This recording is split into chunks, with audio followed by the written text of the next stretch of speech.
ক্ষুব্ধ ছাত্র জনতা বুধবার রাতে ধানমন্ডি ৩২ নম্বরে ব্যাপক ভাঙচুর চালিয়েছে। এক পর্যায়ে করা হয়েছে অগ্নিসংযোগ, পরে একটি ক্রেন, একটি এক্সক্যাভেটর ও ২টি বুলডোজার দিয়ে সম্পূর্ণ গুড়িয়ে দেওয়া হয় বঙ্গবন্ধুর স্মৃতিবিজড়িত ধানমন্ডি ৩২ নম্বর বাড়িটি। বৃহস্পতিবার সকাল থেকে আবার শুরু হয়েছে ভাঙচুর।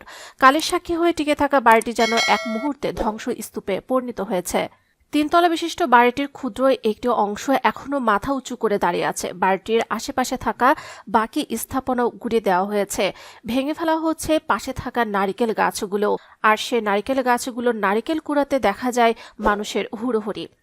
বাংলাদেশের ছাত্র জনতা অভ্যুত্থানে শেখ হাসিনা সরকার পতনের ৬ মাস পূর্ণ হয় বুধবার। এর মধ্যে হঠাৎ আওয়ামী লীগ ঘোষণা দেয় বুধবার রাত ৯টায় নিষিদ্ধ ঘোষিত ছাত্র সংগঠন ছাত্রলীগের ফেসবুক পেজে ভার্চুয়াল এক অনুষ্ঠানে ভাষণ দেবেন শেখ হাসিনা। এরপরই শুরু হয় উত্তেজনা। শেখ হাসিনা ৫ আগস্টের পর থেকে ভারতে অবস্থান করছেন। বিষয়টি নিয়ে কড়া প্রতিক্রিয়া দেখায় বৈষম্য বিরোধী ছাত্র আন্দোলন। সংগঠনের আহ্বায়ক হাসনাত আবদুল্লাহ এক ফেসবুক পোস্টে লেখেন, আজ রাতে বাংলাদেশ ফ্যাসিবাদের তীর্থভূমি মুক্ত হবে। ধসে পড়া ছাদ ও রেলিংয়ের ভাঙা অংশ থেকে বেরিয়ে আসা রড সংগ্রহের চেষ্টা করছেন কেউ আবার হাতুড়ি পিটিয়ে ধসে পড়া ছাদ ভাঙার চেষ্টা করছেন। কেউ এখানে এসে পড়ে থাকা লোহা রড ও ইস্পাতের অংশ কুড়িয়ে নিচ্ছেন।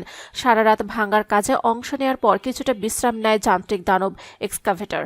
সকাল ৭টার পর সেটাও আবার সক্রিয় হতে দেখা যায়, নতুন করে অংশ নেয় অসম্পূর্ণ কাজ দ্রুত সম্পূর্ণ করতে। ঘটনাস্থলে উৎসুক জনতার উপস্থিতি ছিল চোখে পড়ার মতো।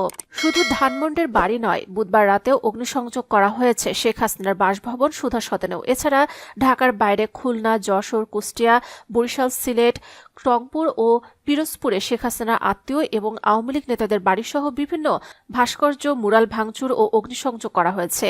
খুলে ফেলা হয়েছে বিভিন্ন বিশ্ববিদ্যালয়ে বঙ্গবন্ধু শেখ মুজিবুর রহমানের নাম ফলকও।